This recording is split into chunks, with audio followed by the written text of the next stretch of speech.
Ritika, you are on mute.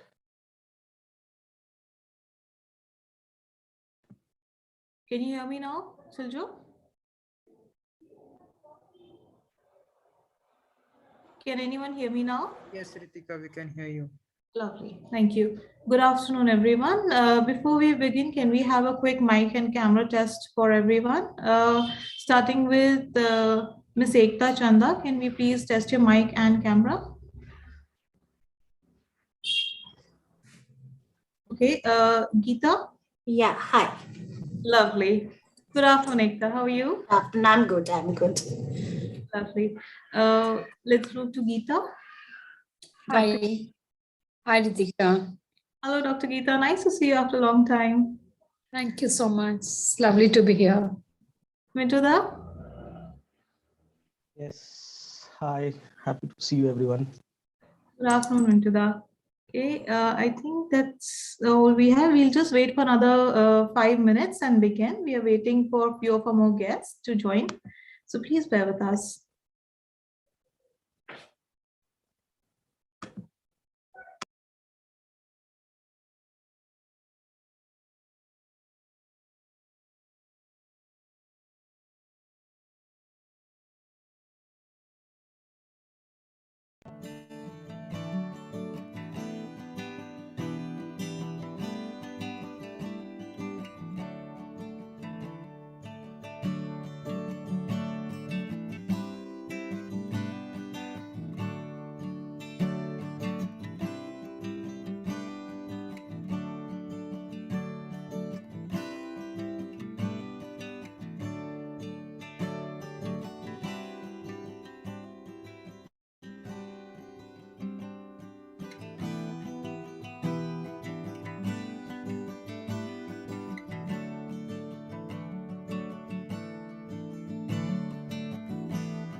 Good afternoon, Mr. Aziz. Can you please test your mic and camera, sir?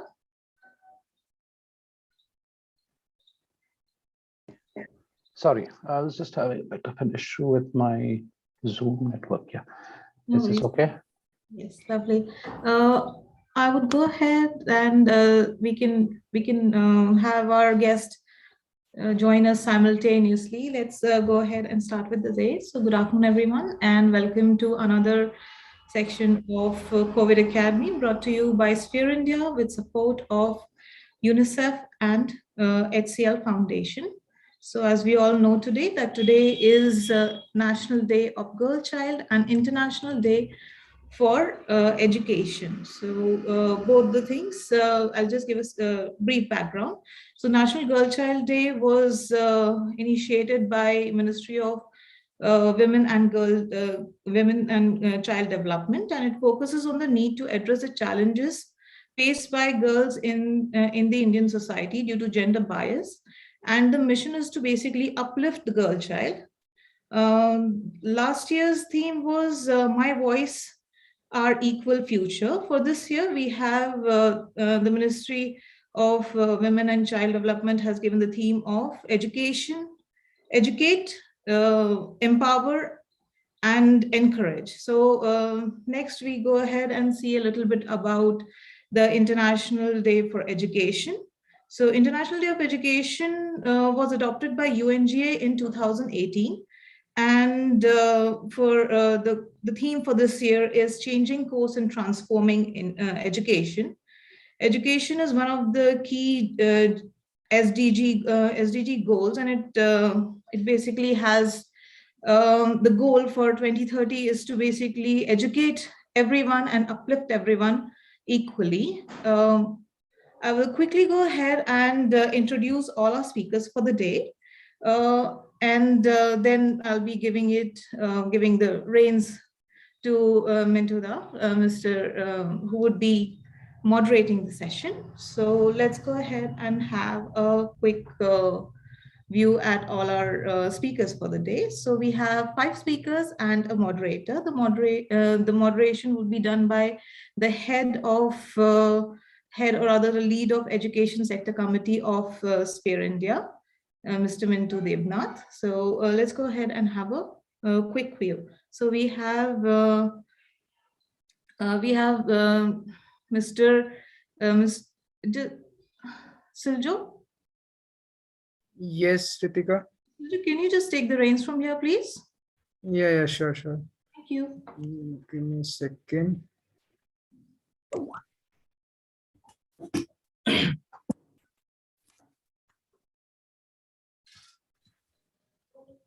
I'm not able to open my file. I'm so sorry for this. No problem, Ritika. I think I'm audible and visible. So Yes. hi everyone, myself Okay. Sergio Abraham, the program coordinator for knowledge and capacity sharing team. Firstly, see Ritika, you have really introduced us the day. So I won't take much time. We'll directly go with the introduction for the speakers. First of all, we have Mitra Ranjan who from RT Forum. So Mitra sir will be joining us shortly. He said he'll be here by 3:10. So he's the coordinator. He focuses on the outreach aspects of Right to Education Forum. Mitra Ranjan has been working for child rights, especially with reference to their rights to education and living a life of dignity. I would also like to welcome Dr. Gita Verma, the head Girls Education Program for Care India. So for over a decade, she has technically guided the design and implementation of scaled programs in the field of early childhood and implementary education, especially in the context of most marginalized geographies and communities. Gita contributed to the formulation of National Early Childhood Care and Education Policy and Early Childhood Education Curriculum as a drafting member. I would like to welcome Dr. Gita for this session. We also have Mr. Kumar Nilendu with us, who is the General Manager for CRI, Child Rights and Youth Maharashtra. He's an experienced professional with a total 22 years, out of which he has worked last 18 years with CRI. He has got the opportunity to work with children, women, backward class communities in about 14 states of the country. And he is currently conducting various programs in the West Zone at CRI. Welcome, Mr. Kumar. We have Mr. Danish Aziz with us, who is the educational specialist from UNICEF, Jammu and Kashmir. He has 20 years of experience in the humanitarian sector, which includes working with government, grassroots level NGOs, as well as international humanitarian and development support agencies. Welcome, Mr. Danish. We have now with us Ms. Ekta Chanda, who is the Senior Specialist Education from Child Fund India. In her experience of more than 17 years, she has designed, led, and managed multilingual, context-based, holistic education programs with active community involvement at various organizations, and at the same time has also developed different types of contents and resources, including training materials for teachers as well as multilingual children literature. Welcome, Ms. Ekta. Last but not the least, as already said, the lead for Education Sector Committee and also the manager, Safe School, Save the Children, Mr. Mintu Devnath is there with us, who would be the moderator for the day. He is a development professional with 18 years of experience, including 6 years in government. He is currently associated with the sector, mainly planning, designing, implementation, and monitoring of large-scale disaster risk reduction programs and humanitarian response in India. So that was the brief about our speakers for the day. Meanwhile, we also have the speaker from, I think, RT Forum I just saw. I'm not wrong. So anyways, I hand it over to Mr. Mintu for taking the session forward. Yes, he's also there with us. Mintu sir, over to you. You can take it forward. Thank you.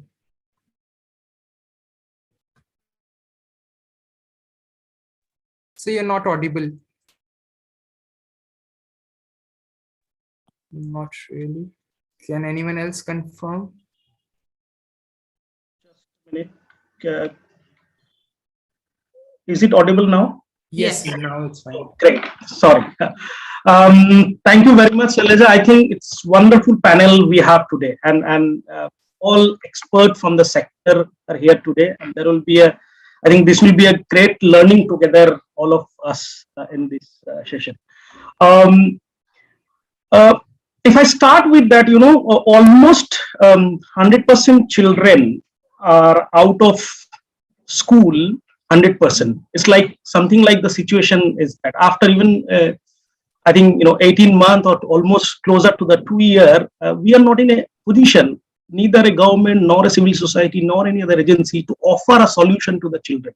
What will be their learning continuity, how we can ensure, and it's all about their right. Our RT Act has ensured that it is their right.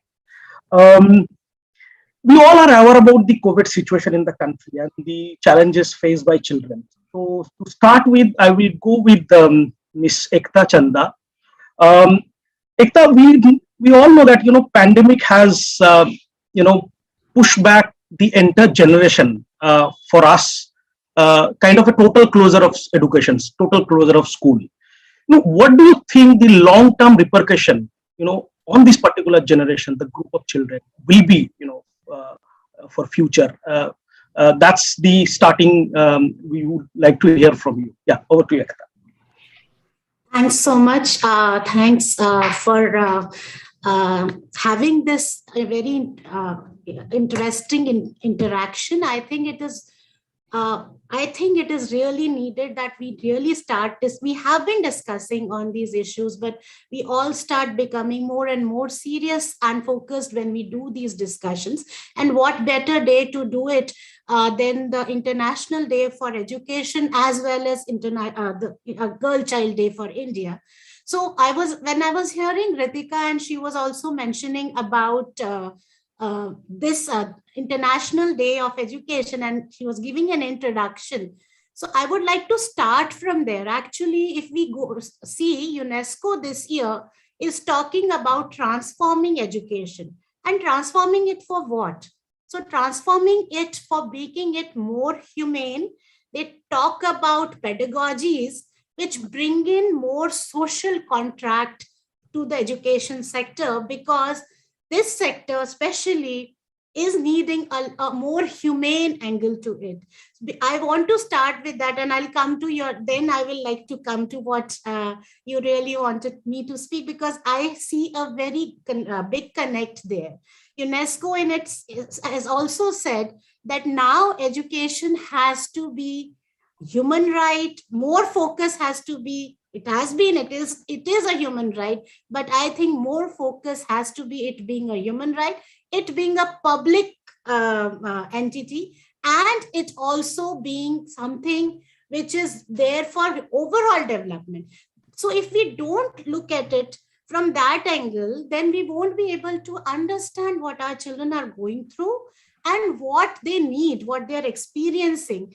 So with that backdrop, if we look at what are the issues and concerns that children are facing right now, and how it is going to impact their long-term development, there are some things which are very obvious and yet hidden. So that is the irony. So very obvious things are, there are going to be more and more dropouts. Many children will be pushed out of education system, because the pandemic has further enhanced the gaps that there were already there. The inequalities are on a rise, and when children are pushed out of education system, then the issues related to child labor, child trafficking start increasing.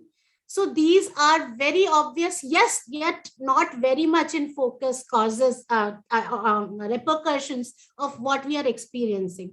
But there are subtle ones also, which also impact these. And the subtle ones are, children are at homes without contacting their teachers, their friends, for around close to 2 years now. So this has been a really stressful time for them. Their self-esteem has gone down. So when our own researchers and our own observations, when we have discussions with children in field, they tell us that अब तो हम सब भूल गए हैं, पहले भी नहीं आता था, and now we didn't know much earlier also. There were issues of learning gaps, and now they say we have forgotten everything. So where do they find the confidence of coming back to a class and continue learning? So that confidence, the self-confidence, the impact it has had on their esteem, their self-esteem, especially the children from the deprived communities who were out of education, did not have access to the online learning facilities to begin with. So these are some subtle things that have impacted children and that are impacting children. And as they grow up, it is going to have a deeper impact in them as the persons that they develop into. Yeah. Thanks, Ekta. I think you start rightly with that. As UNESCO has declared this particular year's education to be look into the human right perspectives. I will now go to Mr. Mitra Ranjan. My question would be to you, sir. Through the right to education, we ensure that it's a fundamental right. What do you think that how far the Right to Education Act in our country has secured or provide that opportunity for the children in general as well as in this entire COVID pandemic? Mitra Rajan, sir.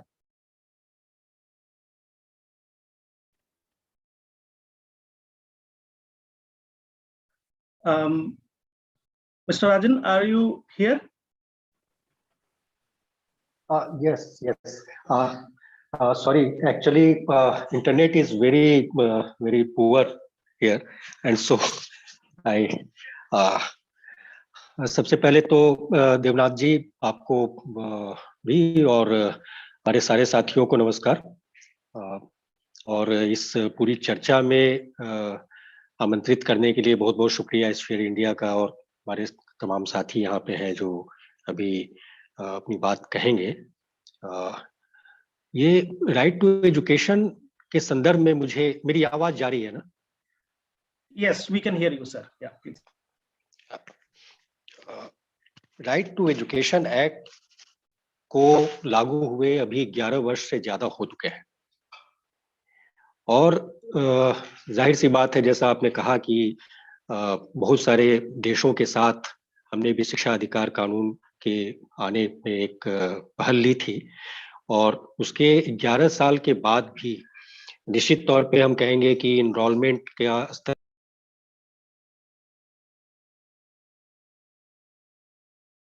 में अधिकार कानून के मौलिक हक बनने के बाद देश के करोड़ों बच्चों को फायदा तो हुआ और कई स्तर पे फायदा हुआ है, लेकिन वो फायदे जो कि एक टाइमलाइन के साथ होना था, जैसा कि आप सब लोग जानते हैं कि 3 साल के भीतर आरटी कंप्लायंस पूरा करना था, और उसके साथ साथ 5 साल दिए गए थे शिक्षकों की कमी और शिक्षकों की ट्रेनिंग के लिए, उनके गुणवत्तापूर्ण प्रशिक्षण के लिए। ये दोनों टाइमलाइन फेल हुई। उसके बाद ये टाइमलाइन आगे बढ़ी और शिक्षकों की कमी अभी भी उस टाइमलाइन को पूरा नहीं कर पाए हैं हम लोग, और वो तकरीबन 11 लाख शिक्षक अभी भी हमारे भर्ती होने बाकी हैं। लेकिन इसके अलावे अगर हम अभी रिसेंटली जाएं, खास करके कोरोना पीरियड को हम लोग सामने रखें, इसके पहले भी कोई हालात बहुत अच्छे नहीं थे, और मुझे लगता है कि इसका सिर्फ और सिर्फ इसकी एक वजह है कि जो पब्लिक एजुकेशन सिस्टम है, जो सार्वजनिक शिक्षा व्यवस्था है, उसको पर्याप्त ना तो फंडिंग मिली और ना ही उसके लिए बजट एलोकेट हुए, और इसकी वजह से वो कभी भी अपने पूरे जो कहते हैं कि ट्रू स्पिरिट में कभी भी ये जमीनी स्तर पे लागू हो ही नहीं पाया। और जो अभी यूडाइस डेटा जो आया है नया, और जो हम लोगों ने पिछले संसद में मॉनसून सत्र में जो सवाल पूछे थे, मतलब सांसदों के जरिए जो पूछे गए थे, उसमें जो रिसेंट डेटा है वो कहता है कि आरटी कंप्लायंस अभी स्कूलों का 25.5% है राष्ट्रीय स्तर पे।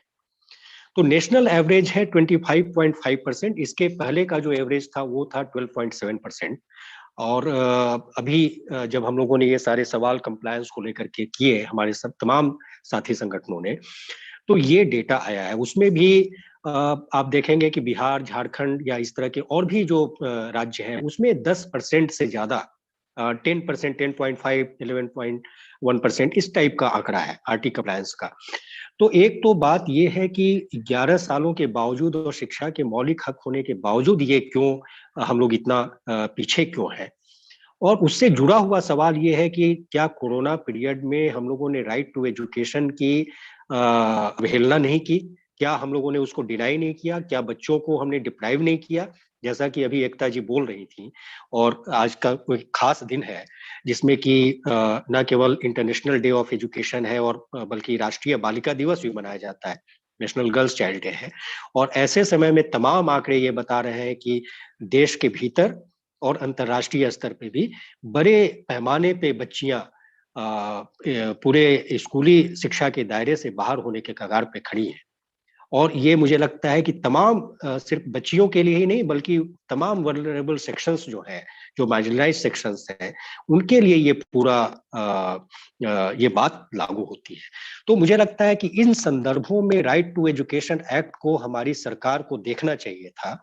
लेकिन जो नई शिक्षा नीति आई है, जो कि एक विजन डॉक्यूमेंट के रूप में माना जाता है, वो कोई कानूनी पॉलिसी नहीं होती है, लेकिन उसमें भी केवल राइट टू एजुकेशन एक्ट को 2-3 जगह पासिंग रेफरेंस के रूप में दिया गया है और पूरी तरीके से कह सकते हैं कि उसको अंडरमाइन किया गया है।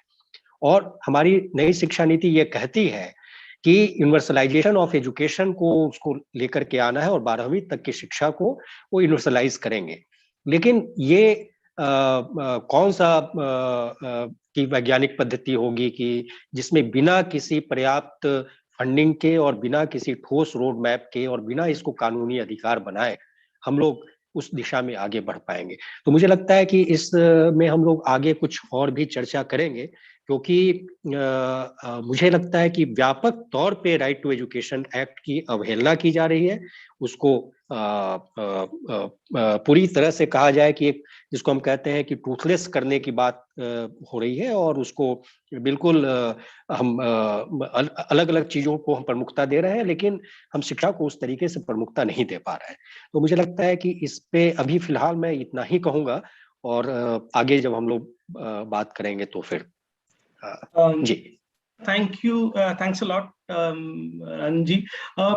आपने एकदम एक सही दिशा पे हम सबकी दृष्टि आकर्षित करी है कि ये फंडामेंटल राइट है और एक फ्रेमवर्क है हमारे देश में, एक कानून बनाया गया है, बट उसके आधार पे भी नॉर्मल सिचुएशन में भी हमने खास उस तरीके से कुछ कर नहीं पाए। और इवन दिस क्राइसिस सिचुएशन, ये व्यवस्थाएं जो है और भी हमें सामने आ रहा है कि और भी चैलेंजिंग हमारे लिए सामने हो रही है। मैं दोबारा एकता जी के पास वापस जाना चाहता हूँ कि जब कोविड की शुरुआत हुई, एक लंबी दौर चली और जहां पे स्कूल क्लोजर था, then government has decided okay let's reopen, though there was not much clarity that what will be the reopen protocol, how we are ready for the reopen. Only infrastructural safety is enough, or do we need to look back to the how education need to be, or learning need to be look into different perspectives and in a different way. Decided reopen, then again that Omicron came, and then we have to close the school again, and maybe this can be a scenario for us coming year also. Now my question to you, Ekta, now what impact does this has, this uncertain environment for children? This is an uncertain, we don't know, maybe tomorrow it's reopened, then after 15 days or 1 month again closer. Are we really ready to do it? And if we don't reopen, what will be the repercussion of these children? That's the question to you. Thank you.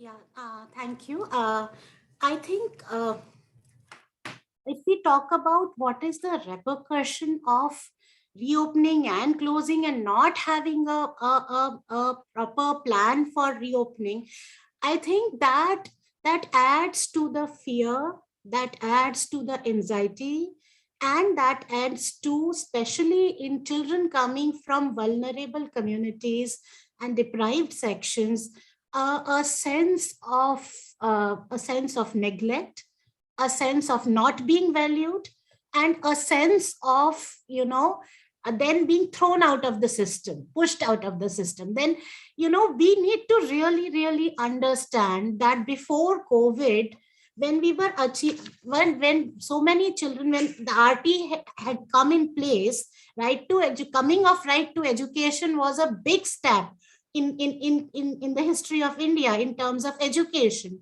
And there was a massive surge in enrollments after the Right to Education Act came into existence. But from there, we have worked a lot and we moved a lot in terms of getting that faith in children when they come to the school to learn. And we were still grappling with those issues, because if you look at learning, and if we look at, also want to see it from our own perspective, when do we learn? When we are respected, when we are valued, when do one enter that space of learning? So learning literacy, numeracy, the skills are not such a big deal. Children will learn it. And even some of the educationists do say it very profoundly. Educationists like Professor Krishna Kumar have been saying that, if children the fear is taken away from the children, they are able to learn beautifully. This reading, writing skills is not a big deal. But how do we make children feel? So that is something which is at stake again when we are opening, closing. Second thing is, the onus has been somewhere completely on the parents. Even the SOPs that are at present currently, you see, the thing is either the parents are made to sign that they are sending their children on their risk. So we need to, take a onus as a system. And I'll again bring it back to when we are talking about International Day of Education, and we want to transform education for betterment of humanity, for peace and sustainable development, then we as collectively have that onus. A parent cannot have that onus. The system has to take that onus. So SOPs should also be thinking about that. Otherwise, parents would have that fear, because they are not having that much of resources to deal with it. That is another thing. Third thing is, it is then going to push vulnerable children back in we are actually throwing them out of the system. And even one more concern I will want to put on this table, when we have discussions in multiple groups on reopening also, there are more discussions on learning loss, which is important. I would call it learning deprivation, as many educationists also call it. But focus on that would further make the child believe that, okay, I'm not good. I don't remember anything. I don't know whether I should be going to the school now or not. So I think it opening and closing and not having, when we are opening also, when we are talking about academic inputs, supporting academic, bridging the learning loss, academic learning loss, we should first and foremost be thinking about how we are supporting our children psychosocially, so they are in that right space of learning and they have that right confidence when they come to the school. Thanks, Ekta. You rightly mentioned that pushing we may be pushing the entire vulnerable section to more vulnerable condition. I will come to Dr. Gita now. Dr. Gita, as we all have seen that the overall impact of in education, especially on the girl child, especially on the adolescent group, where through the education system, their menstrual hygiene, their hygiene practices were discussed. They were somebody was to guide them, and overall their situation of accessing learning at this moment, because we all know that even these online facilities, the reality is that at the household level not accessed by the girl child. So my question to you, Dr. Gita, is that what is the impact, how the situation, especially on this for this adolescent and this particular age group of girl child? Yeah. Thanks, Mintu, to highlight the impact of COVID on girls, especially on adolescent. I think learning loss still has got some attention in the circle, the discourse we are having. But if we look at role of a school beyond learning and acquiring subject-specific competency expert, there's a bigger role. And school is also a platform or institution to deliver other services and facility to children, and not just girls, but all the children, whether they're entitlement. But just to sort of reflect on what you asked, I was looking at some data and what we know impact as per UNESCO report. Almost 34% countries have confirmed that they had to stop supply of even contraception or supplying of sanitary napkins to girls. Even most of a program which was centered around family educations had to be halted or stops, which were running through the school or school related platform.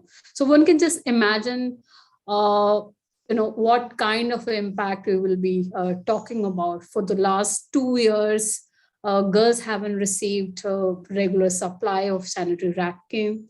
They haven't received information, right information. And we also know that it is, at least in many parts of our society, it is a taboo subject to be discussed. And even within the family, mother or elder sister or maybe others in the family are not really first one to provide right kind of information. They look forward to their teachers or maybe the initiative of a civil society and others that are going in many of the country.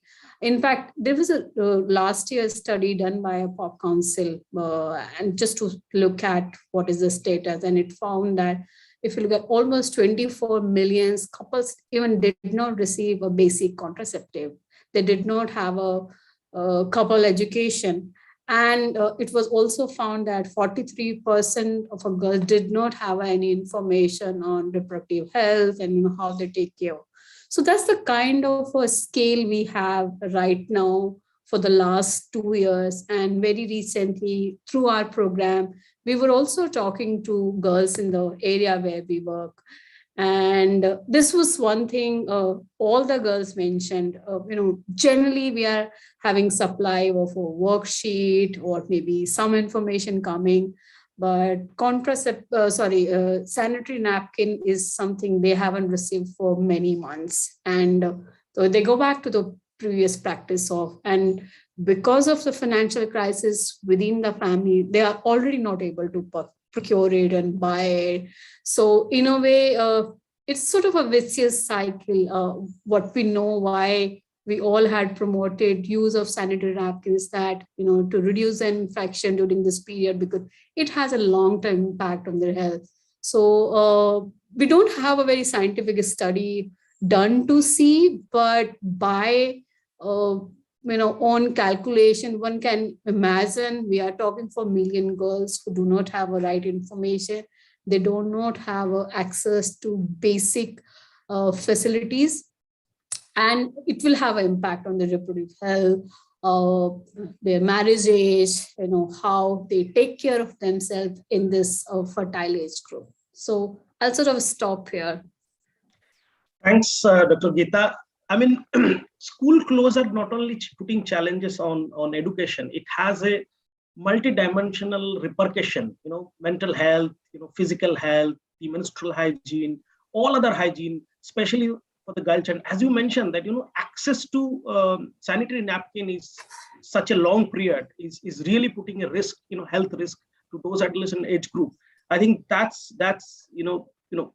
school closure really have multi-dimensional impact on our children. I come back to Mr. Danish. One of the UNICEF study recently said that 76% of children face learning loss, during this pandemic, especially in India.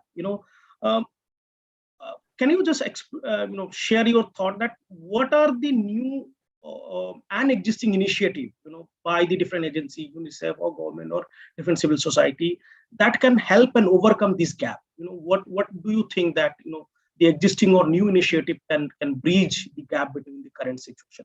Yeah, Mr. Danish, over to you. Right. Thanks.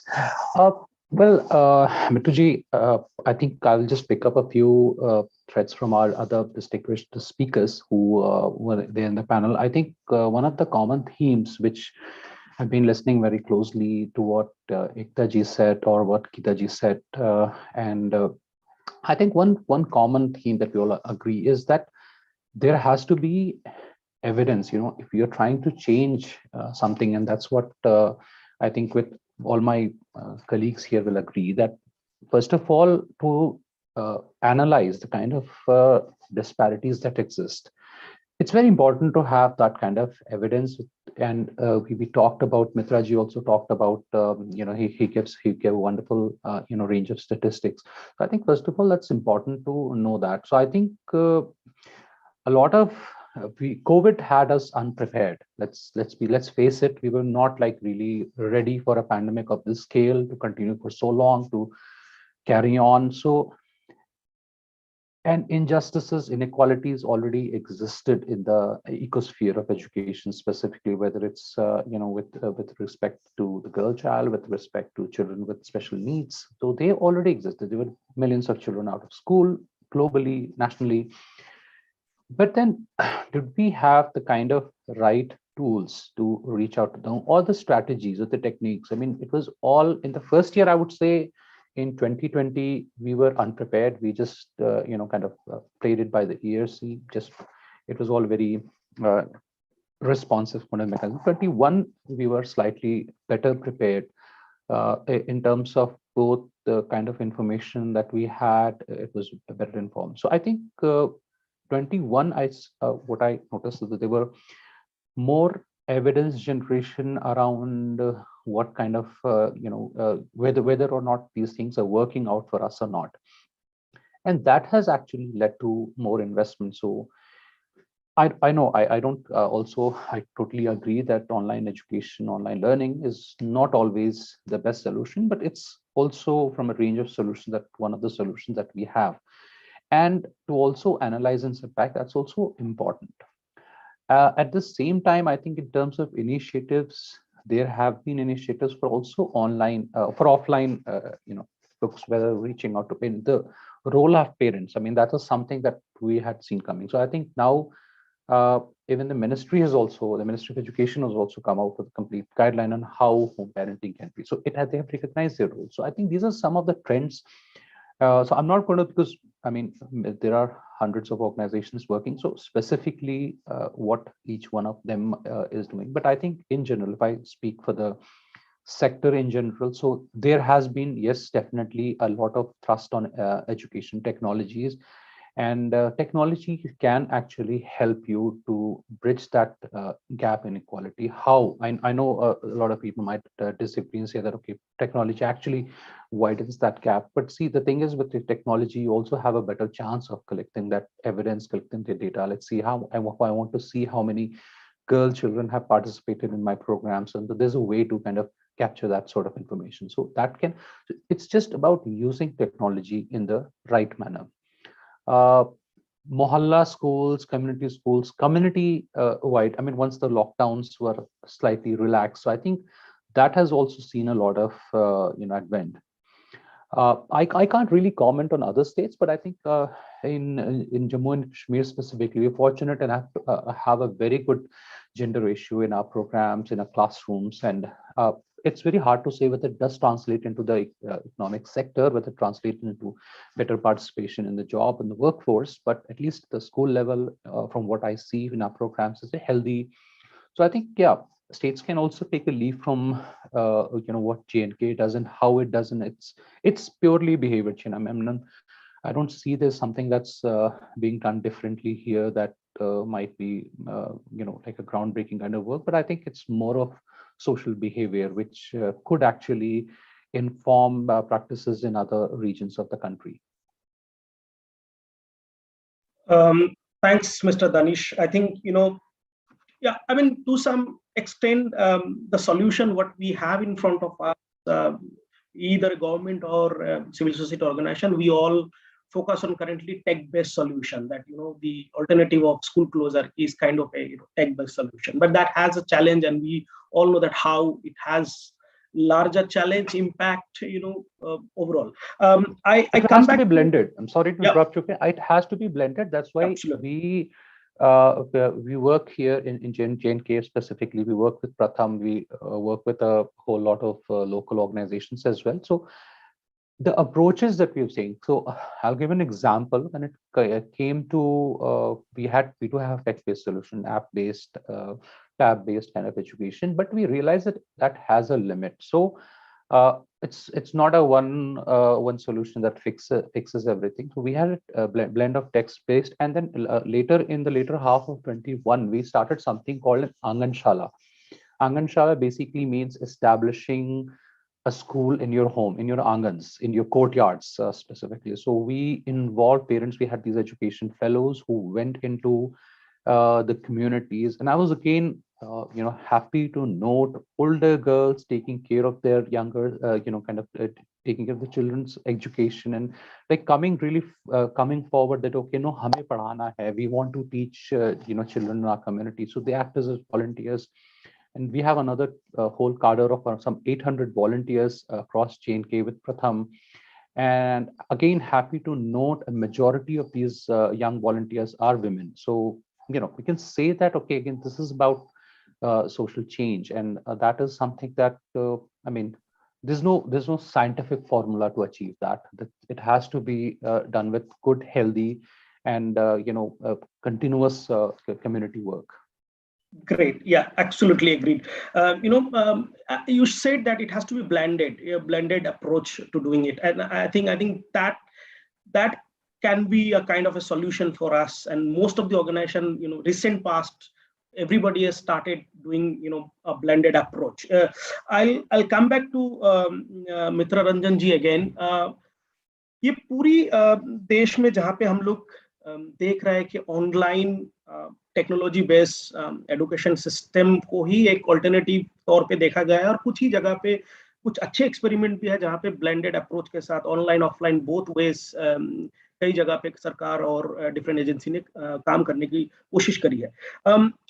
मित्र रंजन जी, आपको क्या लगता है कि humanitarian sector में जितने सारे संस्थाएं काम कर रही है, जो भी इस पूरी कोविड पेंडेमिक में specially Sphere network member and all other organisation in the entire RT forum spectrum, आपका क्या राय है कि कैसे ऑर्गेनाइजेशंस और भी सहायता कर सकता है, और कौन सी तरीके से क्या तरीका हो सकता है, और क्या कंट्रीब्यूशन हो सकता है ह्यूमैनिटेरियन सेक्टर की तरफ से?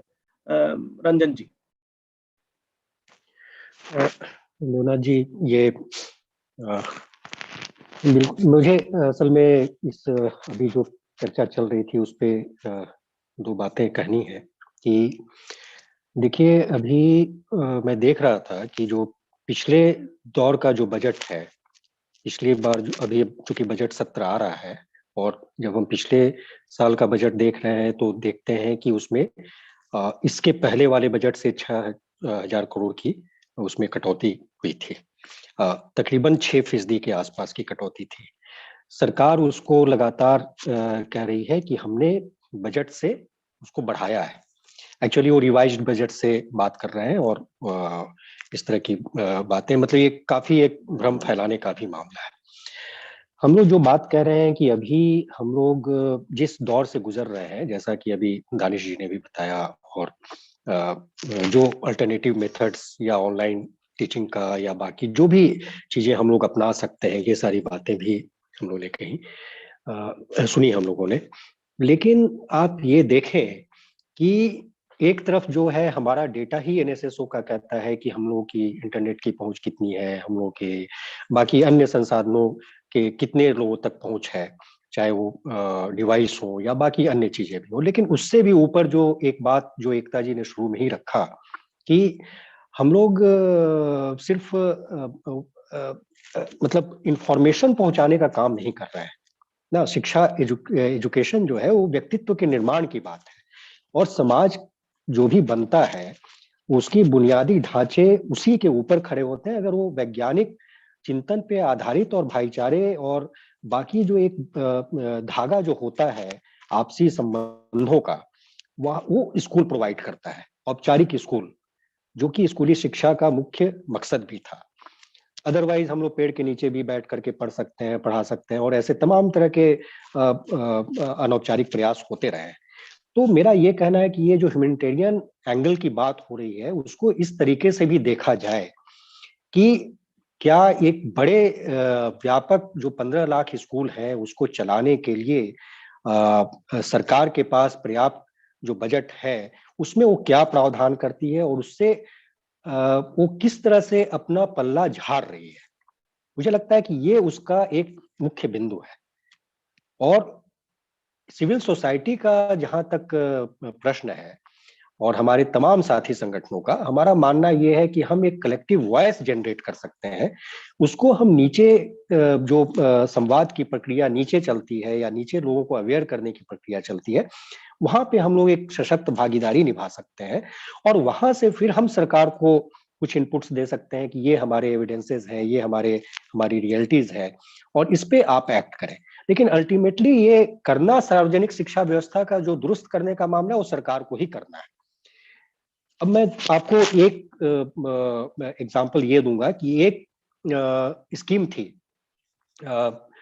जिसमें कि माध्यमिक शिक्षा तक पहुंचने वाली बच्चियों को, खास करके उसमें जो SC ST बच्चियां थी, उनके लिए एक प्रोत्साहन योजना थी और पिछली दफा उसका पूरा बजट कट करके 1 करोड़ कर दिया गया।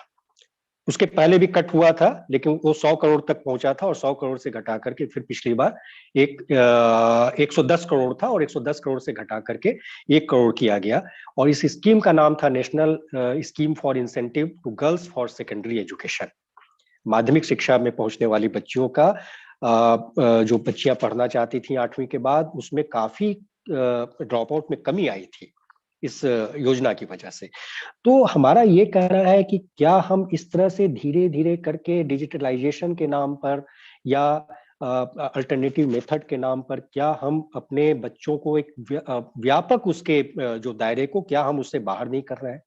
क्या हम 80% बच्चों को उनके पूरे व्यक्तित्व के विकास के बाधित नहीं कर रहे हैं? क्या सरकार को इस तरफ नहीं सोचना चाहिए? और जैसा आपने भी कहा कि इस कोरोना के पीरियड के, और हम सब जानते हैं कि कोरोना पीरियड के पहले भी कोई तैयारी थी नहीं और इस तरह की कोई भी एजुकेशन इन इमरजेंसी की कोई पॉलिसी नहीं।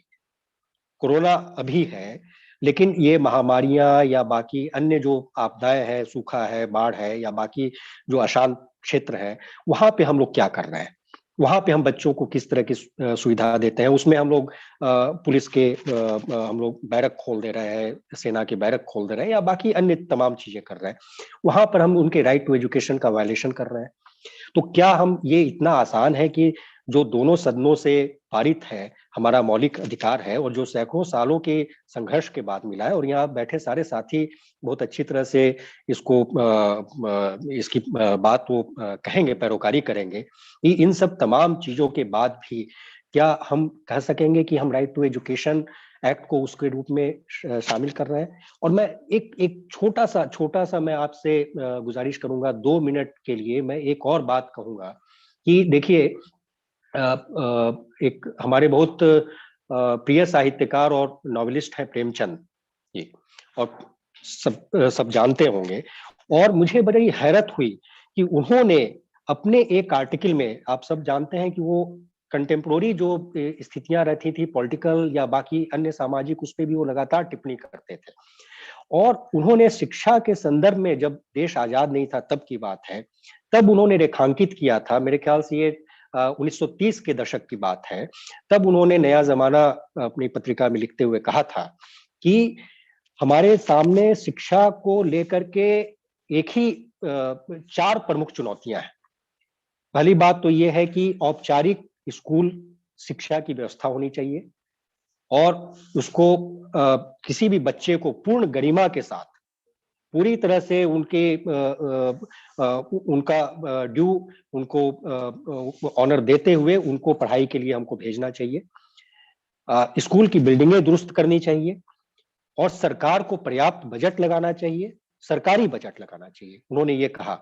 और चौथी बात उन्हें ये कही कि और शिक्षक को गैर पढ़ाई वाले काम से, गैर शैक्षणिक काम से मुक्त कर दिया जाना चाहिए और उनको इतनी तनख्वाह दी जानी चाहिए जिससे कि वो अपने परिवार का भरण पोषण कर सकें, बाकी आर्थिक चिंताओं से मुक्त हो सके और ताकि वो पूरी तरह से पढ़ने पठन पाठन की प्रक्रिया में योगदान दे सके और बच्चों के व्यक्तित्व के निर्माण में पूरी भागीदारी निभा सके। सोच लीजिए कि 1930 की बात हम कह रहे हैं और आज हम लोग 2021 में बैठे हैं और उसके बाद तमाम कमीशंस बने, चाहे कोठारी कमीशन बना हो या राममूर्ति कमीशन हो या बाकी तापस मजूमदार कमेटी बनी हो, कितने लोगों ने क्या क्या नहीं कहा। लेकिन ये क्या हम जो अभी मुझे लगता है कि अभी तो हम एक बड़े बेरहम दौर से गुजर रहे हैं। हम ह्यूमैनिटेरियन एंगल की बात कर रहे हैं, लेकिन अभी एनसीपीसीआर की रिपोर्ट आई है और उसमें 1,47,000 बच्चे अपने माँ बाप खो चुके हैं। ये रिपोर्ट एनसीपीसीआर कर रहा है, लेकिन ग्राउंड की हकीकत तो शायद कितनी मैपिंग हुई है मुझे नहीं मालूम। और तो मुझे लगता है कि इस तरह के तमाम चीजों पे एक अपने बहस को केंद्रित करते हुए हमें चाहिए कि हम ऑनलाइन एजुकेशन या इस तरह के जो लिमिटेशंस हैं, देखिए तकनीक हो सकती है, लेकिन तकनीक का इस्तेमाल कौन करेगा और कैसे करेगा, और क्या तकनीक की बदौलत हम व्यक्तित्व का निर्माण कर पाएंगे, क्या हम साझा जो एक पठन पाठन की प्रक्रिया उसको विकसित कर पाएंगे, क्या हम बच्चों के पूरे भविष्य को इस तरीके से हम विकास का एक वो पहना पाएंगे। मुझे लगता है कि इस तरह की तमाम चीजें हैं जो कि हम लोगों को बात करनी चाहिए। फिलहाल मैं इस बिंदु पे इतना ही बोलूंगा। धन्यवाद रंजन जी। आपने हमारे सामने ये रख जो पूरी की पूरी चैलेंजेस प्लस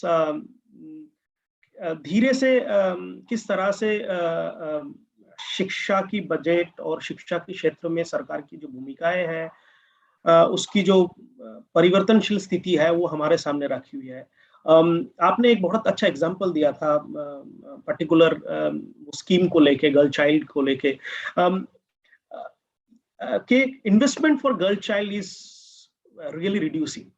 अगर मैं उस एग्जांपल से आपको कोट करूं, मैं दोबारा डॉक्टर गीता के पास वापस आना चाहता हूं कि नॉर्मल सिचुएशन में, नॉर्मल कॉन्टेक्स्ट में ही the challenge is that how girl child are able to ask question, are able to raise their concern to the to their teacher, to their peer group. Normal situation mein it was a challenge. There was a lot of things, and this COVID context, when we are saying that online class is going on, really the girl child are in a position to raise their concern in the online platform. The agenda you share at the very beginning, that menstrual hygiene के ऊपर बातें करना, body change के ऊपर बातें करना, क्या ये ऑनलाइन प्लेटफॉर्म में संभव है? नॉर्मल सिचुएशन में it was not there. Now look at the current gravity, current situation, because education is not only about learning. Ranjan ji ने सही कहा कि it's about developing an individual, their whole perspective. तो गीता जी, मेरी सवाल आपको ये है कि how we can remove this hesitancy, how within the current scope what we have, or even when we reopen the system are in a position to service, support the children, what will be the way out for remove this hesitancy, so that, because I'm sure this 2-year gap is putting them double burden of pushing them into a double burden of situation. So how to work around that? Yeah. I think the point that was raised by Ekta and what Mitra Ranjan ji have said, probably we haven't been able to articulate the gravity of education. And while there is a lot of investment by the government on vaccination and health, etc., however, if you look at the agenda of education, I think even still when we had this third wave for Omicron, schools were the first one to close down. And there have been some global research that have been done to kind of measure the impact of this 2 year for learning loss. And what we know is that, at least what OECDs are sort of telling us, that there is going to be almost 1.5% in reduction of annual GDP over the next decade in almost all countries. And if we look at income generation for this, they are anticipating that there is going to be almost 3% lower income over the next lifetime of this generation. So these are the huge economic implication we are talking about, where we are looking at a learning loss as a very intermediate. We are talking about generation of all the nations who will be impacted by themselves, and in an accumulative way, the entire economy or GDP will be affected. And with a 1.5% reduction in annual GDP we are talking about. So it does require a serious attention. It's not something we are surprised why it's not a matter to be discussed in the parliament. We are talking and celebrating 125 years of freedom, but what will happen in 25 years because of this, I think at least it's not available in public discourse. So to go back to the specific point, you sort of asked what can be done, and especially we are talking about girls and family education, life education. It's challenging to do through the online mode. Not just talking about these issues. One is an issue of privacy. It requires human connects to happen. It also requires sharing information in a safe and a secure manner. And online platform, we all know that it's not very safe. And every now and then we heard how different cases are happening where a particular set of women and girls are subjected to. So what I think, in fact, and that's also the global discussion, we have to look at the school closer. Health experts have mentioned children have a very less likely to be infected. Even if infection happen, it will be of a lower severity. And this is something available in a public domain. Health experts have been saying, but government has denied that. I think we have to do a lot of discussion is that school reopening or closure should move to at least on a block level. If there is a spread, then the school should be able to reside. I think you may all have heard there was a school in Satara district of Maharashtra. And this school was not even closed for one day in even the last 2 years. How did it happen? Because local panchayats supported the teacher and they said we will only close when we have an infection in their community. And that community did not have any infection. So I think and for some reason, our district authority, our disaster management regulation or the act doesn't allow, because everything is under the disaster situation. So and that has happened because we haven't really looked at education now, because if it's an emergency for short-term nature, earthquake, something, but right now we are talking about pandemic and it's a long-term impact. I think the school opening needs serious attention. But in an interim, I think there are some approach of where we can look at how do we look at even integrating some of the supply through the vaccination drive. When the people are going with a vaccination, can they carry sanitary napkin? Because there is a village level ASHA or the Anganwadi worker. Can they do that supply? Can we link this family education through the self-help group? Because India has the biggest number of self-help group in the country. Can we use that platform to supply right information, begin to have this engagement? Can we reach out to our village panchayat and have a more serious structured discussion, what they can do at a village level to do some of the action? I think we do require these structure, very community-based, but the system-led initiative not just individual and a smaller organization. I think it requires a system. And there are existing platforms. SHGs are functioning. We have a very strong vaccination drive going on. We can very well link with that. We have a strong network of ASHAs and USHAs in the country. We can link with that up. We have a panchayat in our country and even municipal. We can link with that, these at least the supply of this information. And lastly, reopening the school, only closing when there is a very community-based spread. I think we must look at these platforms to, at least limit the impact for the 2 years and how do we gain it. That's a discussion in itself, but this is a high time we open our school. And I think it also linked back to what you were talking about, transformative education. And when the schools are reopening in many of the states, what we at least hear is, as is the situation is very normal, we are starting after this, summer vacation or summer break. The curriculum, teacher preparedness, what children need, do we need to move away from a textbook for some time? I think it requires really a disruptive thinking to happen. And we don't seem to be ready for that kind of disruptive thinking at this point of time.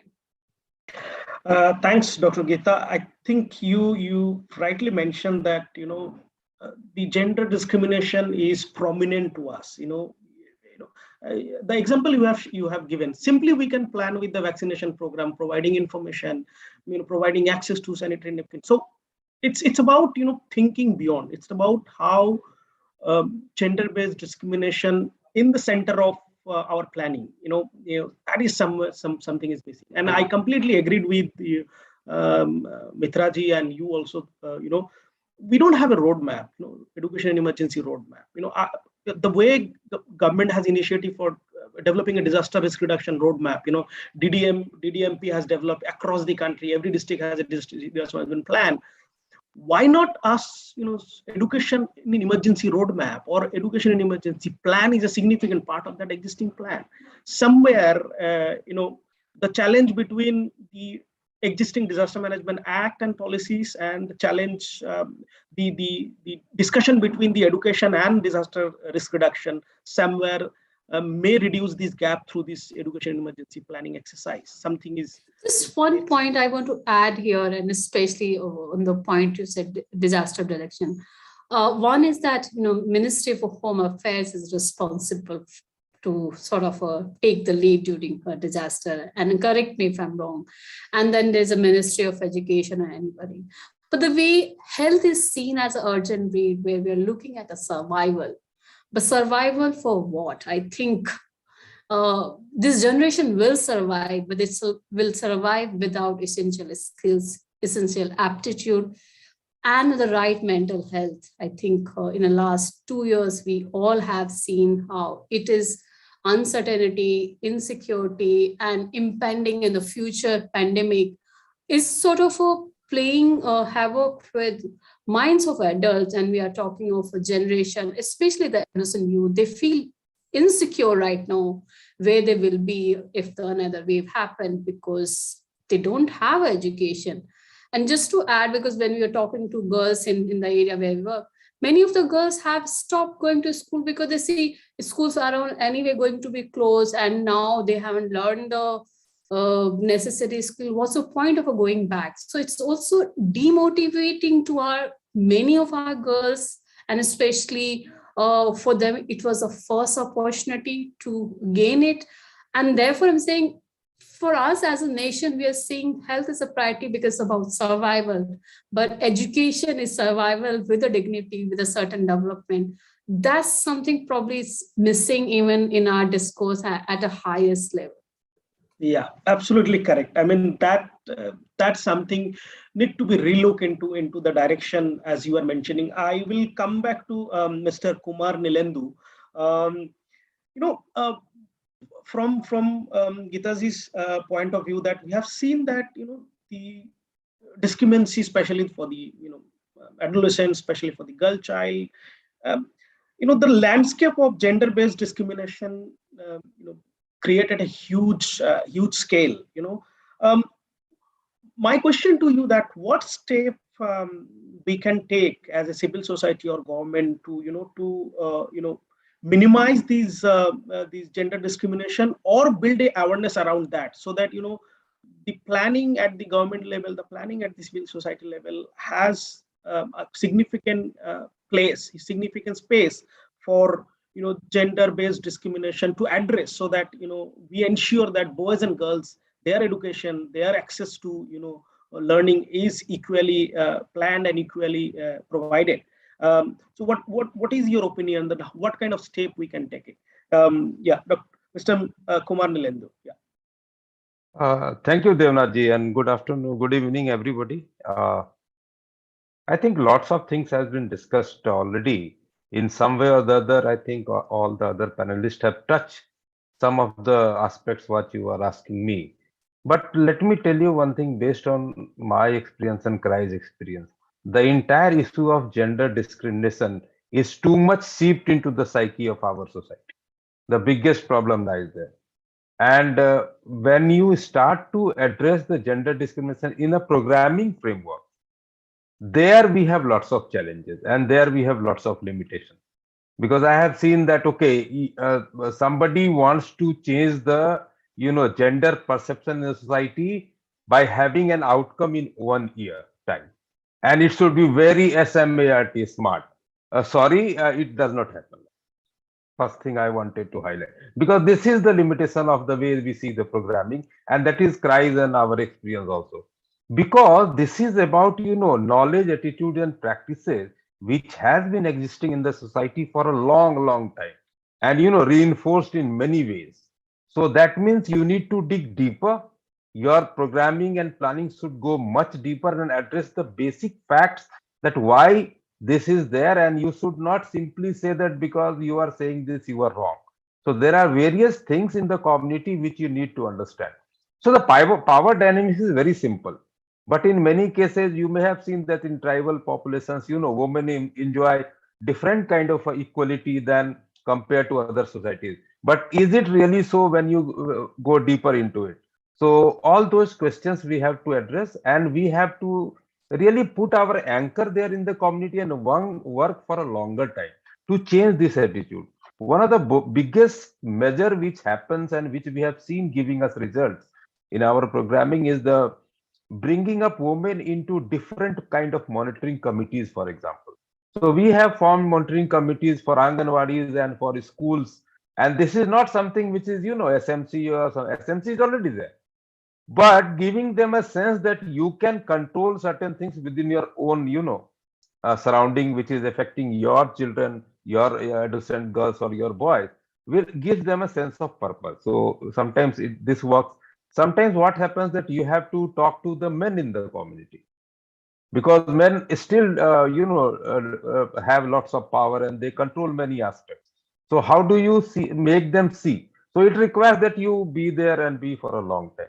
Second thing, I think in the briefing which I had got, one aspect was regarding government schemes, and I think Mitra Ranjanji talked about the government schemes. But let me tell you my experience on that. While government schools are meant to reach to the poor and the girl child, but in many cases, the last mile issues which emerge, actually it prevents. Let me give you a very small example. So I was roaming around and I was into a school. And there I was discussing with the school principal that how many girls have got, benefits of a scholarship, which is due to them. To my surprise, she said, she was a lady principal. She said that, see, we have got for everybody, we had filled the forms, but one of the parents who was there present at the time started fighting with the principal of that government school. Why? Because he was saying, you say scholarship for my daughter has come, but I have not got anything. So then I later asked the principal, what is the matter? I didn't understand. You are saying it has come, and he is saying he has not received. The problem was the bank account was lying dormant for 3 years. The scholarship amount came into the bank account. It was dormant. It went back into the government. So I am giving you nothing. Sometimes it is that the schemes do not function at all. And sometimes the schemes are there, can function, but the last mile problems are there. So that kind of things also happen. And we realize that there are various schemes in the government which the community and even the school authorities do not know. These are the schemes. And in fact, we as and our partners also did not know. Because we started to collect what kind of schemes are available for different, and to my surprise, in Maharashtra only we got more than 15 different types of schemes. In Chhattisgarh, we got around same 15 or 17 schemes which are there, which are targeted to very specific segments. So those kind of things also helped us. And in terms of empowering women, I think when you talk to them and say to them that you got a chance or not got a chance, that is in the past. But now your daughter can get a chance, and you will see that women get emotional, that they see that they can get this for the child. So going to that level of knowledge, attitude, and practices, giving them a space, identifying possible options which can help them in those schemes. And I think SHG is one bit of it, but there are various other ways where a woman can get benefit from the government. Identifying and initially for maybe some 5 or 6 or 10, leading the way by linking them to those schemes which can benefit them and their daughters as well as children actually works. And but you have to dig in for a longer time to change these kind of things. It will not happen in 1 year. You should have a 3 to 5 year plan where you constantly monitor how you are moving towards that. That is what has worked. And one thing I also realized recently, I was in Latur in a border district with Andhra Pradesh, and then I went into Chhattisgarh. And I was talking to adolescent girls, and I said, what do you want to do now? Because you see, boys do so many things, and you should also do so many things. So I thought they said we want to play sports. So I thought, okay, they may ask for carom board or something like that. That was in my mind. But to my surprise, they said we want to play outdoor games. Cricket was one of their choices, and football. And never in the village, parents or even elders have thought of that girls could go out in the field and play when everybody sees them. So this is a attitudinal thing which is again there. So we made sure that at least as an example, the girls get basic cricket kit. We talked to the panchayat. I think one of our panelists was mentioning panchayats are a great deal. They can bring in change, and we have to seriously work with the panchayat. And I can give you many instances of my own personal, experience where when we went in the panchayat and acknowledged that you are fourth pillar of democracy. There is a parliament there in Delhi, and you are here the parliament. You give them that space, the legitimacy and the respect, and they respond to you. Panchayat ensured that the ground is cleared, which was not getting used. They ensured that there is some kind of elders present so that girls feel secure and the parents of the girls feel secure in the play. This brings in gender equality because the community is first time seeing their daughters are playing outside with a bat and ball. I think many things can be done, small things which bring in, gender thought and change in the gender perspective going ahead in the next generation. And it also helps the older generation to realize that we could have done this. So I will stop here and then maybe we can further go. Thank you, Nilenduji. I think you rightly mentioned with the small sort of change in the mindset and the behavior definitely brings some changes in the field. And you mentioned that teacher at the very beginning, teacher has a critical role. Teacher is one of the key critical role. My question back to Danish ji is that NCERT has started working on the curriculum, right?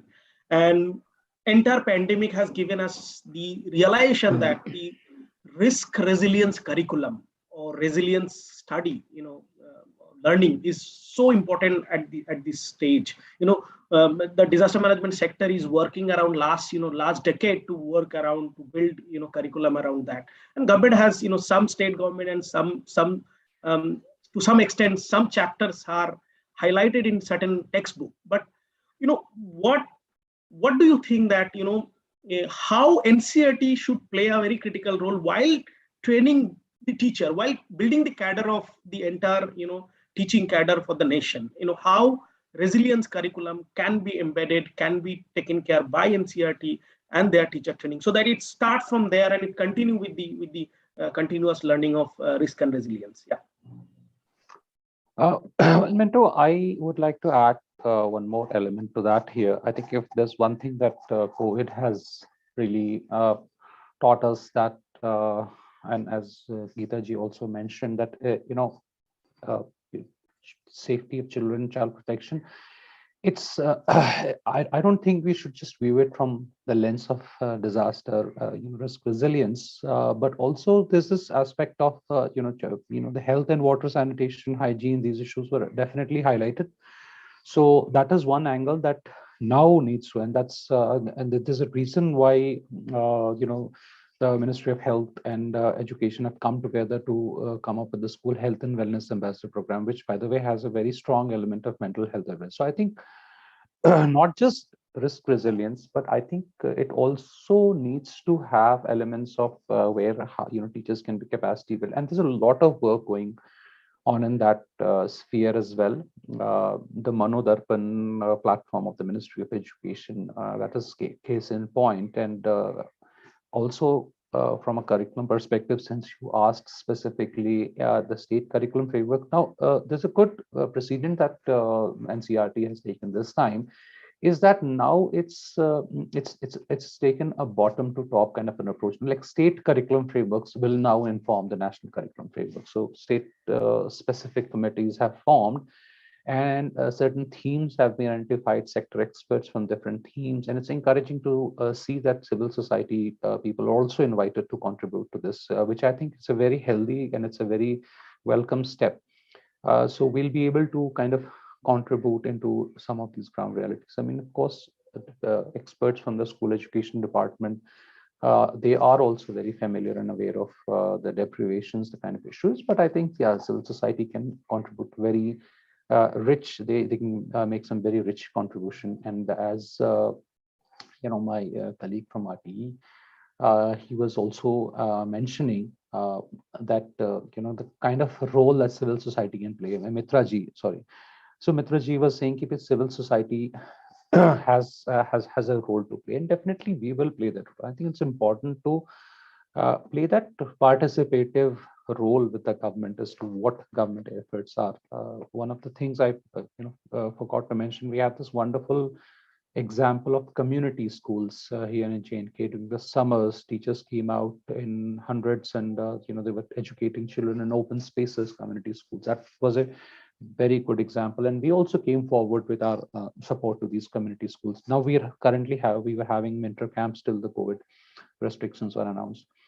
So I think when it comes to curriculum, I think in these states, because again, going back specifically to your question, it should not just have elements of disaster. I think there has to be a very strong, and now the new education policy also talks about social emotional learning. Those components should form part of that curriculum, and that's why I was happy to see the list of themes. I mean, because there's not enough time to kind of list out, but they were elements on that where I think we could make space for life skills. 21st century skills have been also have been mentioned, and sometimes also technology is not just about technology in itself, but for instance, if I say the NEP has a very interesting mention of teaching coding to children. Now you would say, why coding to children to the age of class 6? But it's not just coding, it's about teaching children about problem solving, creative thinking. And I've seen some of these projects. We have, by the way, introduced coding here in schools with UNICEF support in the Directorate of Samagra Shiksha. I'm seeing some really amazing work coming in from the children. Their creativity is being kind of developed. So, I mean, yeah, online versus offline, the debate will remain. But I think, yeah, with regards to the curriculum specifically, building in that, I know you rightly said that there's a lot of elements there. But for instance, like, can we talk about climate change in geography, for instance, make a chapter? I'm sure here in the Jammu Kashmir Board of School Education, I spoke to some of the curriculum framers, and they said there is definitely some. So we are also now giving our inputs to the board, the SCRT here, into what could be part of it. Social emotional learning, I think, going forward will become a very important part, and it should be rightly so. These issues of mental well-being have to be addressed. And obviously, now with COVID, now we've understood that the child's safety in a school is not just about physical and structural safety or mental being alone, but there's a health aspect to it as well. So I think now we need to redefine the idea of comprehensive school safety into these three different pillars. And recently in October, the Ministry of Education has also come up with a new guideline on school safety and security, and it lays, kind of equal importance to all these aspects. So yeah, these should now, again, it's a first step. I mean, I think states are still in that stage wherein they just have guidelines for safety, security, and mental well-being. Now that it'll take a while, but I think with this new curriculum framework, there is an opportunity where, and I think civil society organizations everywhere should just find out which are the expert committees being formed at the state level to develop the state curriculum framework, which will go into informing the national curriculum framework, and give their inputs. I'm pretty sure your government counterparts will agree and kind of let you be part of that cohort as well. Thanks. Thanks, Mr. Danish. I think it was wonderful discussion. I think I have maybe 10 to 12 minutes remain. I think the different perspective put it into table today from all the panelists is that we were not prepared. We are learning. We are not still prepared. There are many things to do. There are many opportunities us to to think and address. Especially when it's about girl child, especially how we ensure the learning continuity goes on, how we ensure that schools are open, how because it's institution is important. We can ensure learning, certain learning at home, but institution is also important. I think it's the time to come together, civil society and government all come together and do a serious thought on the way ahead. What will be our roadmap? What will be our roadmap? How we ensure that you mentioned that climate change in one of the, so the climate change is truth, and we know that how frequently the disaster we will be facing geographically different location. So such a certain school closure in certain disaster situation will remain same. We will be facing a more and more on that. Now, how government, civil society all together are prepared for that, how we are prepared that we ensure that in any circumstances children education are continued, their right to education has been provided, we all are accountable for that. So that is the I think one of the key from this today's discussion should be as it take it forward, especially in this fair network. My recommendation to the entire team to start a larger conversation on the future roadmap, bringing the stakeholder from disaster sector, bringing the stakeholder from health, bringing the stakeholder from education, the government counterpart together. Other day, Dr. Gita and Ekta was mentioning that RT Forum is planning to prepare a positioning paper, how all other civil society and agencies can come together and create demand, larger demand, and to ensure that the children education are secured. I will go back to the participant here today. I can see quick messages around. We have certain time, but I'll just quickly. So one. Somebody has asked us that what government have planned to compensate this learning loss. Somebody is raising question. It's a very interesting and bigger question. Yes, if it is a right, then what is the compensation of for that? I don't know the answer right now. But maybe if someone can just to highlight any thought on that. Yeah, anyone. Yeah. So Mintu ji, one thing is very clear. Government in fact is struggling with closing and opening and seeing the corona situation. If you ask me, at least I can very surely talk about 4 to 5 states in India. There is no such plan or even thinking right now happening that the learning loss, which is there for of 2 years literally now, how do we compensate? There is no such thing. I don't know at least. And another thing which I wanted to add is that online access to education is something which definitely help children in some way to get connected or keep connected, but online cannot replace a proper formal education, because we had done a survey with UNICEF. We are working in Gujarat, and we had done our own. Not more than 30% children had some kind of an access, it came out, to a digital device. And within one family, there is one mobile phone which has data connectivity. And if the family has 3 children who all need to access, then it is divided. So you cannot say that one child has complete access for entire class in a day. So that is also happening. Second thing is that right now the question is very important: how to cover up that learning loss. I think all together, as you said, if we come and then talk to authorities that now this is a serious issue. If we have lost 2 years of learning and understanding with the children who have developed, how do we want to go about it? And we are there to help you. I think that is the approach we should take. Very good. Yeah, Very schools must open, and sorry to barge in between. I think accelerated learning is something that will have to be prioritized once. First of all, obviously, as everyone would agree here with me in the panel, the schools must, reopen as soon as possible. That's the first thing, and the national assessment surveys has been conducted. States are conducting their own learning loss assessments, but at the same time, there have to be strategies for which I think UNICEF is also, in a lot of ways advising governments in different states how we can do that. Accelerated learning can be taken as an example, and also within during this period, like we were mentioning, the role of parents in, while the children at home, or different strategies as we spoke about.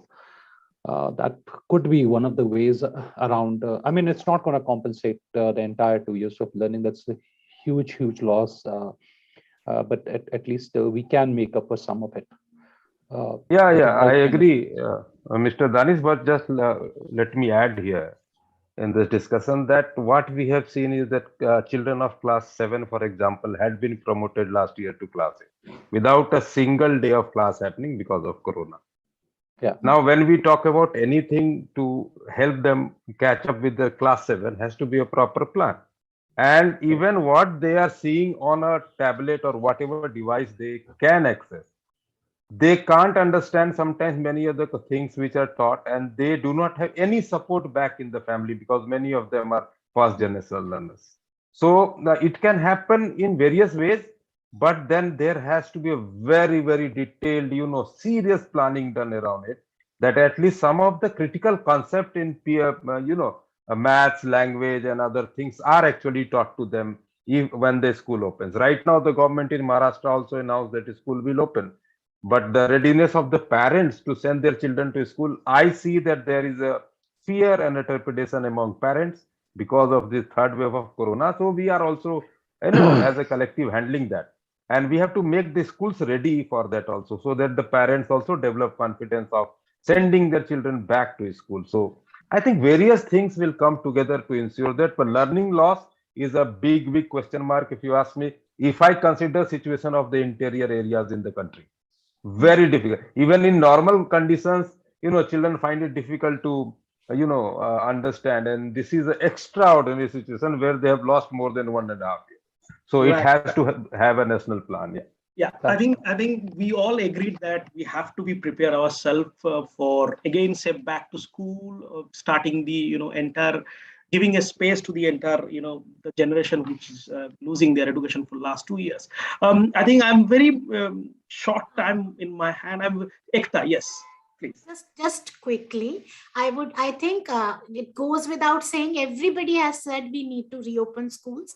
Secondly, I think we need to really decentralize the reopening of the schools and bring in communities involvement in it. And lastly, I would not get to sleep if I don't say it. this is the time we need to focus on social and emotional learning aspect, and very rightly pointed out by Mr. Danish also. And I think we need to really have discuss, because learning cannot happen, and learning is not only about alphabets. Yes. Yes. And it cannot happen when children are stressed. And it's not only, even in our normal situations, we never thought about bringing in the social. And I just one study I would like to quote. There has been a study by Google, the tech giant, which came out in 2017. And out of the 8 skills that they rated as most important for performing in work environments and everywhere, 7 were related to social and emotional things, having relationships, and especially in these eras with climate change and everything. I think that is where we need to focus, not burden our children with more pressure. True, absolutely correct. Thank you very much, all the panelists, for wonderful discussion today, and really good inputs comes. I think for the SphereNet team, we have really certain great agenda for us to take it forward for the for different platform. With this, I thanks everyone, all the panelists here, and the great contribution, great discussion happened. I request now Ritika to any question to the any participant here. Over to you, Ritika. You can take it forward. Thank you very much. Thank you, Mintuda. Thank you for that amazing moderation. We really enjoyed your moderation as much as we enjoyed the inputs from all our panelists. There was one question that was there from the panelists. I believe Gita or one of you can take it. It is basically asking for the status of our education policy, because it even to me, it would be by default, okay, we do have education policy, apparently not. So can you elaborate a little bit on that? Ritika, can you sort of yes, I'll read out the question for you. Right. So he says that NEP 2020 is not yet finalized. What does that mean? And the next question that he stated was that what is the status of it? NEP, National Education Policy, was finalized last year in July 2020, and it's been approved by the ministry. So it's not that it's not in a final state. What is lacking is that typically when a policy comes in, we have a plan of action, and that can get approved by the Parliamentary Committee on Education Affairs. Though there have been many announcements, one of the biggest announcements has happened, launch of Nipun Bharat, the mission that is primarily aiming to address learning gap of children in a primary grade, also universalizing early childhood education. That's a one announcement related to policy has happened, and there is a many such online platform initiation of a Vidya Darpan portal and Prakash portal on assessment, etc. has happened. So yeah, there have been a lot of initiative at the center level to roll out the policy, but at a state level, it does require quite a bit of momentum, and also allocation for required finance and budget to see if we have this policy, how much resources are required. I think that kind of a financial planning hasn't happened, or if it's not available in public space. Danish may know more if you want to add something on plan of action or any financial projection. Sorry, for the NEP? Yes, for the NEP. Well, I think the NEP implementation, the plan of action, I think, as you know, the budgeting and the current PAB approvals, the PAB planning is still ongoing, and the meetings will be conducted. So I think states have been asked to give in their projections, because now funding allocations are made to Samagra Shiksha. So for each state for the implementation bit, I think it should be the projections. I can't stay for other states, but for J&K specifically, the PAB for this year is in April, I think, and the states are making their plans. So the actual plans, the actual funding expenditures for implementation of NEP specifically in states, we'll go through that. I don't think there is any other specific allocation there for. I mean, the elements of NEP to be implemented, they will be done through the Samarth Shiksha annual budgets for each state. Right.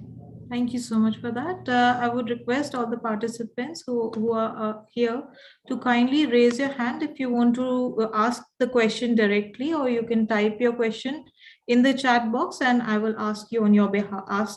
We do have a question for you. Just give me a minute. I've unmuted you, sir. You can ask your question. Hello. Yeah, this is Ramesh. Ramesh from Kashmir. Yes, I'm an educator and actually working in the school education department, and would love to know from the esteemed panelists that how, as I posted my question in the chat box also, that how far have we been able to deal and actually work for the children with special needs, such CWSM, or normally we call children with disabilities. So would you please take up this question and give us the way forward also? So if the COVID and the new variants prolong, the effects prolong, then what and how is the strategy going to help such children? Thank you so much.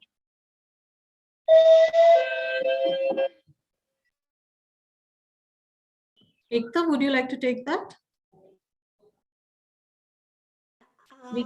I'm not the best person to answer that, but I would, what I understand is definitely we have not done our due in terms of we have not been able to reach children in general also. So children with special needs, the special needs again need,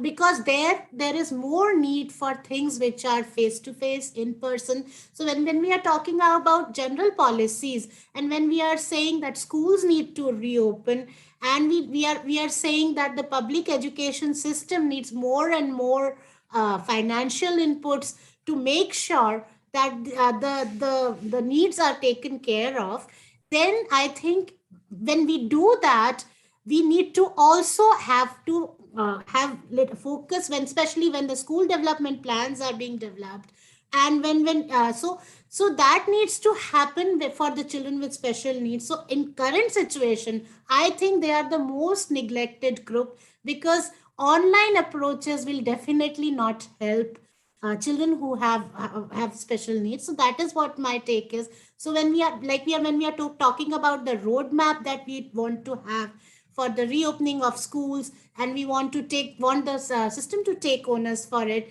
then I think in that situation, it needs to be made sure that we are also thinking about needs of children who come from, who have the special needs, and those allocations are also made. Thank you for that, Ekta. Actually, we're a little over time, so I would just like to end the Q&A round here.